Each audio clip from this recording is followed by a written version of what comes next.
Καλή, πότε φτάσαμε στην ημέρα 51 των 75 ημερών που θα γίνω ο καλύτερος χωριστικός μου εαυτός. Λοιπόν, ας το πάρουμε από την αρχή.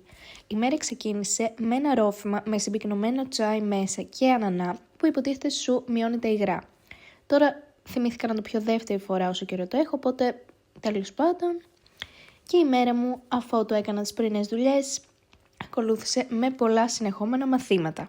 Και κάπως έτσι ήρθε το απόγευμα που είχα ένα κενό πριν από το τελευταίο μου μάθημα και το εκμεταλλεύτηκα πλήρως για την προπόνησή μου και για τη μελέτη μου. Όπως καταλαβαίνετε ήταν μεγάλο αυτό το διάλειμμα και για να είμαι ακριβής 1,5 ώρα, οπότε και διάβασα και προπονήθηκα. Με τα πολλά και τα λίγα φτάσανε 24 μέρες που θα συνεχίσουμε αυτό το challenge μαζί. Εννοείται έχω πάρει την απόφαση να το συνεχίζω γενικά, αλλά δεν χρειάζεται να το ανεβάζω και θα αλλάξει έτσι λίγο το στυλ των βίντεο στην πορεία που θα έχω και παραπάνω χρόνο. Αυτή τη στιγμή βρίσκομαι σε περίοδο προετοιμασίας παράστασης, εκπαίδευσης πιλάτες και πρακτικής.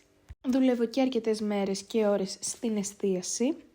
Ξεκινάω να διδάσκω σε μία ακόμα σχολή και αυτή την εβδομάδα έχω επίσης κάποιες εξετάσεις. Και είναι πάρα πολύ σημαντικό να διαβάσω πάρα πολύ. Αυτός είναι λοιπόν ο λόγος που δεν βλέπετε πάρα πολλά βίντεο, επίσης δεν βλέπετε συχνά στο YouTube αυτό το καιρό.